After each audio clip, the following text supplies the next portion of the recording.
Tulo ka mga minor de edad samdan sa nahitabong pagpamusil aton sa kasaulugan sa fiesta sa Sitio Casanta, Barangay Mactan, Lapu-Lapu City ni atong Domingo sa kadlawon. Si Luan Mirundina sa report.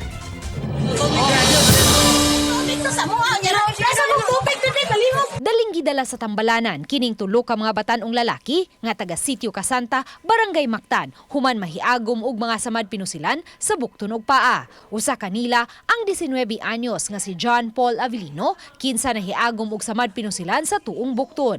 Mato ni John Paul nga igo lang siyang misusi sa dapit, human masayod nga gisukmag ang usa siya mga higala o gikuha ang cellphone ug bike niini. Apan pag-abot nila sa dapit, nagpasagad na lang og pagpamusil ang 15 anyos nga lalaking suspitsado. Tuya guro sila na nabike-bike ba na moto pagbalik na padung na uli. Ilang gisukmag moto na tagak ang cellphone ang kuan moto na naganay sila. Kay gitiuna naman sila armas daan. Nawapon sila musulti na mo na gitiunan din sila moto pag-ari na namo kami may ilang gipamusil.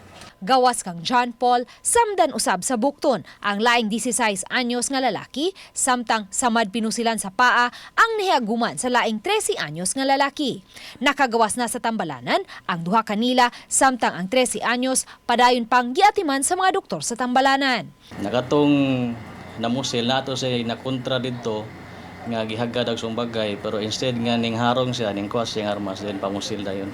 Padayon pa usab nga gisubay sa mga sakop sa police station 2 kun nganong nakahupot og kalibre 45 nga armas ang 15 anyos nga suspitsado kinsa gikatong sakop sa usa ka gang. Continuous gyapon natong pag-interview ato pag-conduct sa investigation kung unsay hinungdan nato but anyway gahapon nag-conduct tag hot pursuit so wala pa gyapon nato nakuha ang suspect until now.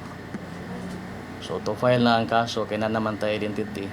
Uban ni Marlon Melgazo, Luan Mirondina, Balitang Bisdak.